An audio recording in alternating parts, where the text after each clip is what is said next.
Namo tassa bhagavato arahato sama sambuddhassa.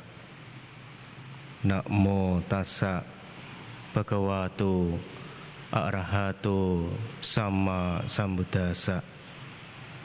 Namo tassa bhagavato arahato sama sambuddhassa.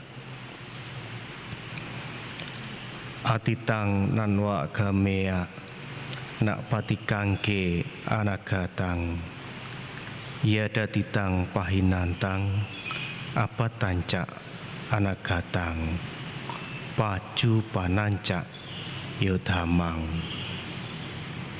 Namo Buddhaya.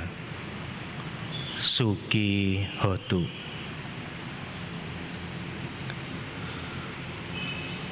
Ibu, bapak, saudara-saudara sedama, pada kesempatan kali ini berkah jasa kebajikan, karma baik yang kita lakukan, kita masih memiliki kekuatan, kesehatan, kekuatan, kebahagiaan, dan tentunya juga kekuatan hidup yang lebih baik.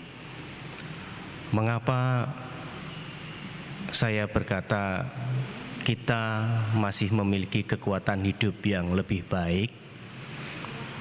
Adalah mengingat hal yang terjadi atau yang berkembang di dunia pada akhir-akhir ini. Terjadi wabah yang begitu melanda berbagai negara, penyakit yang sampai sekarang masih sulit untuk dikendalikan. Oleh karena itu menimbulkan dampak, menimbulkan masalah, baik itu ketakutan, kekhawatiran, ataupun hal lain yang selalu menghantui kehidupan manusia. Ada yang berkata bahwa ini adalah hukuman, atau ada yang berkata bahwa ini adalah ujian. Namun bagaimana kita sebagai seorang umat Buddha seharusnya tahu bahwa segala sesuatu itu terjadi pasti ada sebab-sebab yang mendahului. Oleh karenanya itu kita perlu bijak di dalam melihat, menghadapi dan mengatasi sebuah masalah, termasuk diantaranya adalah masalah yang sedang terjadi secara global ini. Ibu, bapak, saudara-saudara, sekarang dimanapun kita berada, yang pasti ketika ibu bapak melihat, menyaksikan, mendengar apa yang saya sampaikan ini, ada satu hal yang sama. Apa itu? Karena saya, ibu bapak sekalian masih hidup. Oleh karena kita masih hidup, kita masih bisa berjumpa, bersua, kemudian bertutur sapa. Oleh karena itu, pada kesempatan yang baik ini saya ingin berbagi hal-hal yang sekiranya nanti bisa bermanfaat untuk kita bersama. Yang pertama adalah hidup. Mungkin kita tahu atau kita merasa hidup itu adalah satu kewajaran, ya memang wajar kita hidup. Tetapi apakah kita tahu ada faktor yang mendukung proses terjadinya hidup itu? Seperti beberapa waktu yang lalu, ibu bapak, saya dapat seorang tamu yang kebetulan sahabat saya ini, teman saya ini bukan penganut Buddha, tetapi yang pasti dia adalah manusia yang sedang hidup. Pada waktu itu dia bertanya kepada saya, "Mas, apakah yang disebut nyawa itu?" Ibu bapak, satu pertanyaan yang sederhana, tetapi butuh penjelasan yang luas. Kenapa? Definisi nyawa atau yang disebut roh, jiwa, bagi pemeluk Buddha dengan penganut keyakinan lain mungkin sedikit berbeda. Oleh karena itu pada waktu kesempatan tersebut saya mengajukan pertanyaan balik. Pertanyaan Anda ini saya jawab dengan pengertian saya atau dengan pengertian Anda. Dengan senang hati yang bersangkutan menyatakan, silahkan dijawab dengan pengetahuan Mas Tripto. Sehingga saya menjelaskan bahwa sesungguhnya nyawa, jiwa, atma, roh, atau apapun itu adalah salah satu sebab terjadinya hidup.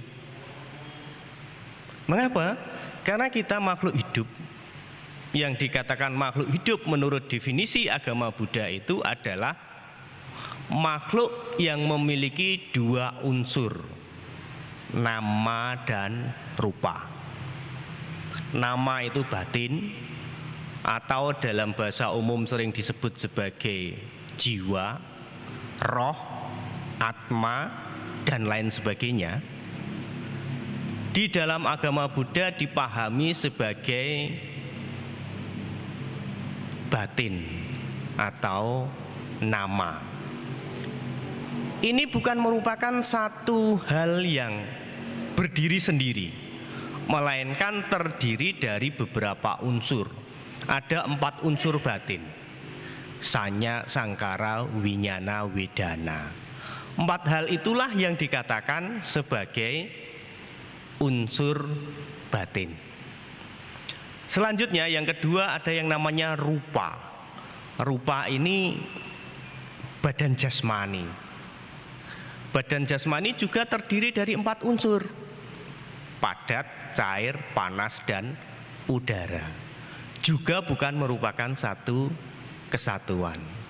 Sehingga terjadinya perpaduan antara unsur nama dan rupa, batin dan jasmani, itulah yang menjadikan satu sebab hidup.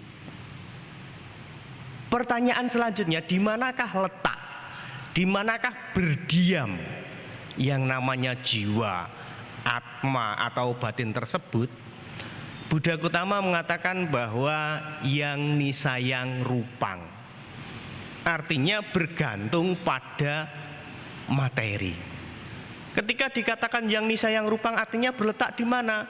Ya di seluruh tubuh ini ada yang namanya 4 unsur itu. Nah, kemudian ketika kita tidak hidup, kemana letak atau kemana perginya yang namanya atma, jiwa atau roh itu? Ya, dalam bahasa Jawa dikatakan sangkan paraning dumadi, kembali kepada asal mula. Tetapi sebagai makhluk yang mempunyai kehidupan berkelanjutan, artinya belum mampu merealisasi pembebasan akhir atau kebahagiaan nibbana, kita masih akan melanjutkan hidup terus sesuai dengan karma-karma yang sudah kita lakukan. Oleh karenanya, ibu bapak, saudara-saudara sekalian,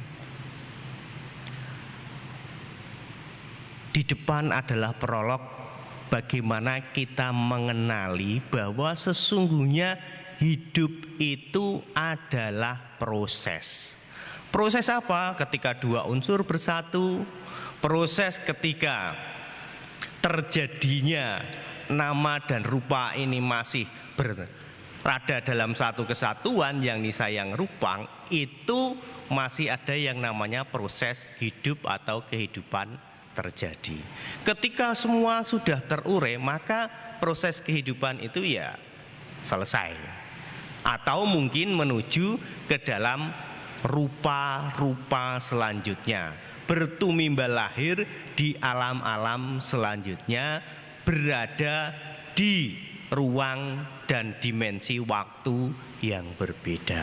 Di situ tentu ada definisi nama dan rupa yang berbeda pula. Oleh karenanya, saat ini kita hidup sebagai manusia. Saat ini adalah kesempatan yang sangat baik, paling baik bagi kita karena bisa belajar Dharma. Sehingga Ibu Bapak, pada masa hidup atau proses hidup yang sering disebut orang sebagai sangat-sangat sementara, ibarat mampir ngombe dalam bahasa Jawa, sehingga kita harus mendapat manfaat. Apa itu? Manfaat dari hidup ini adalah ketika kita bisa melakukan hal-hal yang baik. Kalau belum bisa menuju hal-hal yang baik, paling tidak kita menghindari hal-hal yang tidak baik. Karena sedemikian singkatnya proses hidup itu, sesungguhnya kita tidak bisa menghitung. Karena apa? Muncul, bertahan, kemudian lenyap.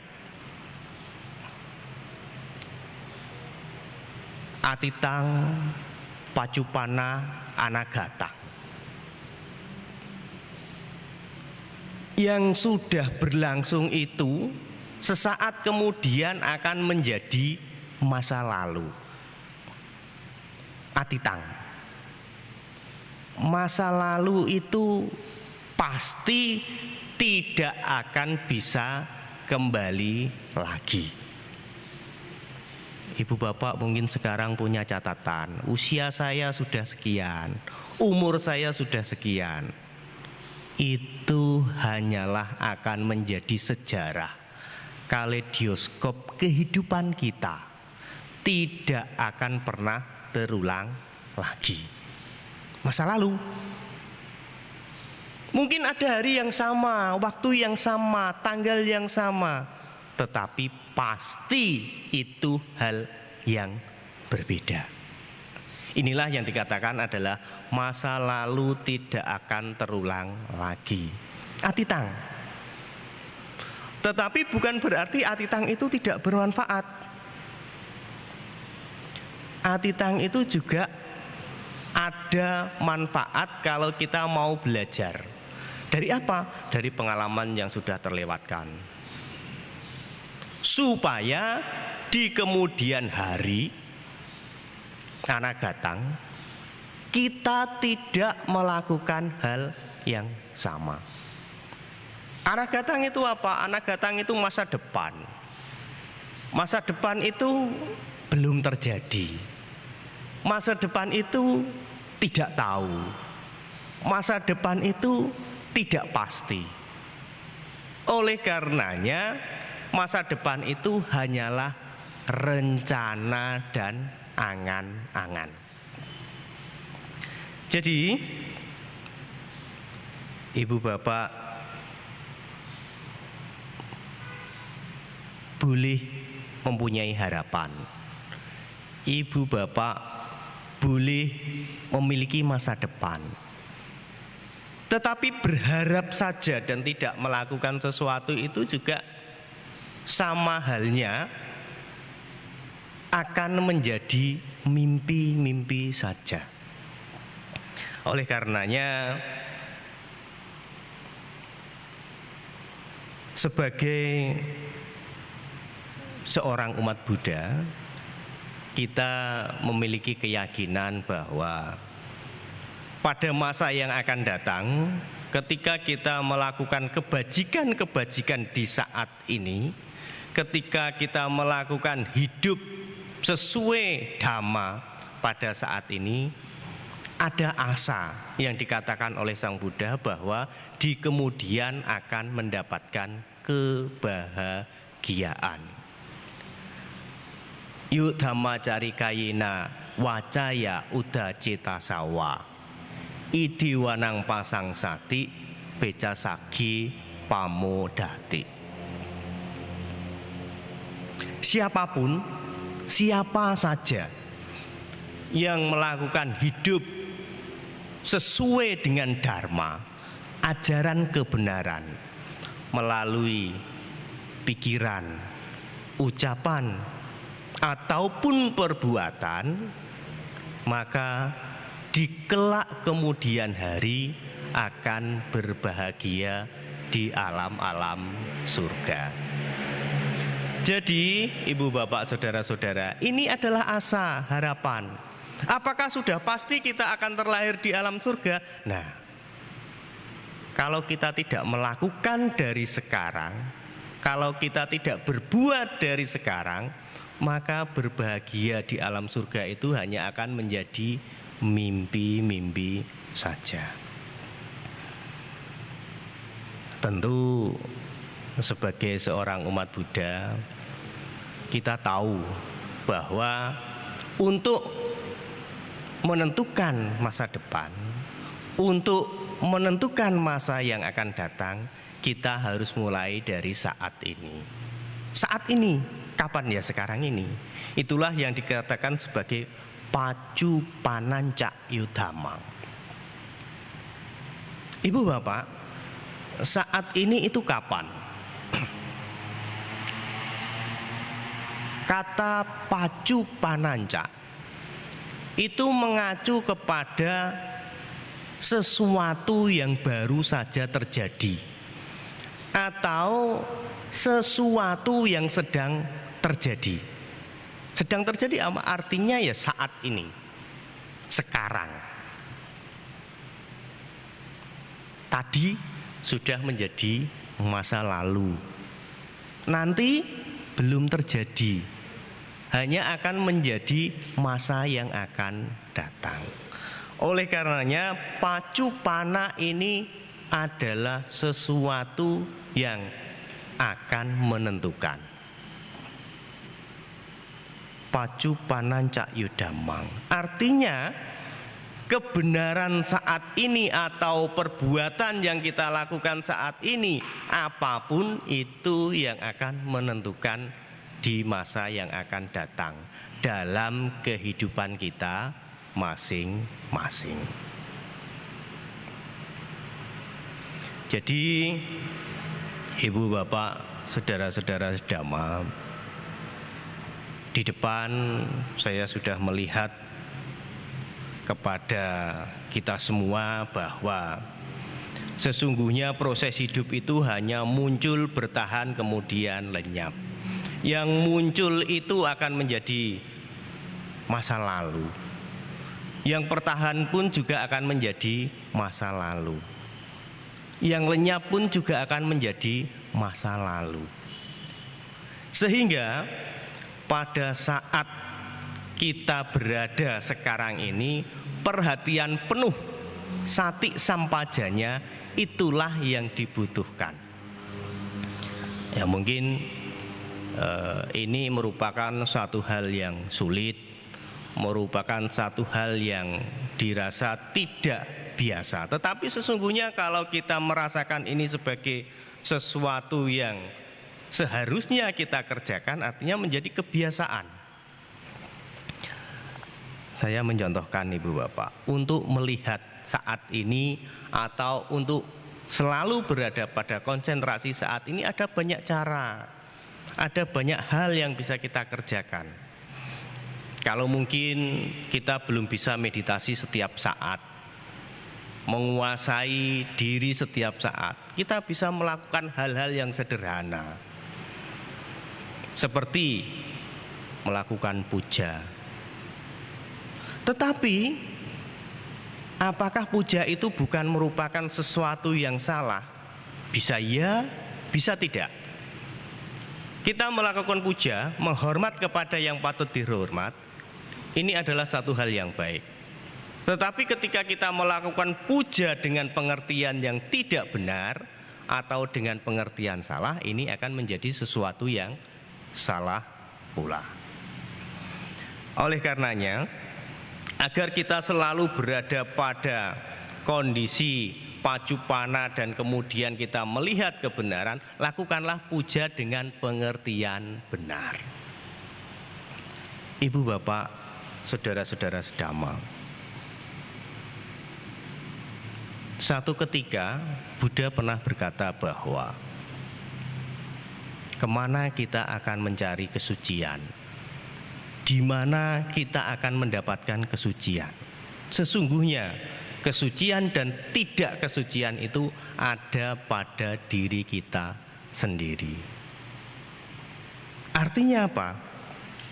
Artinya kemanapun kita, dimanapun kita, ketika kita lalai, ketika kita lengah, di situ ada potensi untuk menjadi tidak baik ataupun menjadi baik.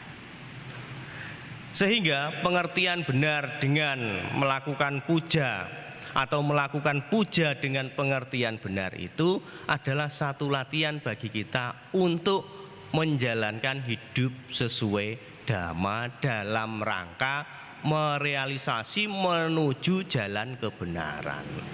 Mengapa saya katakan merealisasi menuju jalan kebenaran? Karena jalan kebenaran ini satu-satunya jalan yang akan membuat kita atau membawa kita pada kebahagiaan abadi.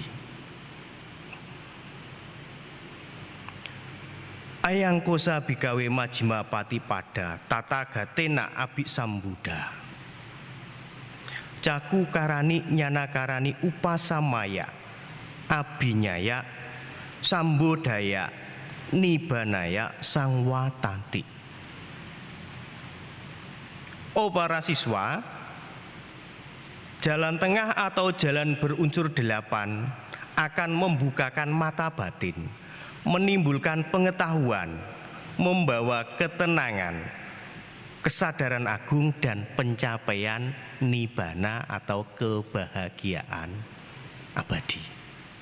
Dan ini menjadi tujuan semua umat Buddha. Apakah itu bisa dipisah-pisah yang dikatakan sebagai jalan tengah atau jalan mulia berunsur 8? Tidak. Jalan itu merupakan satu kesatuan yang ketika satu kita lakukan, yang lain juga saling mendukung. Nah, ibu bapak, cara paling praktis dimanapun saya mengatakan kepada siapapun umat Buddha adalah dengan melakukan puja dengan pengertian benar. Puja yang kita lakukan dengan pengertian benar itu akan membawa kita pada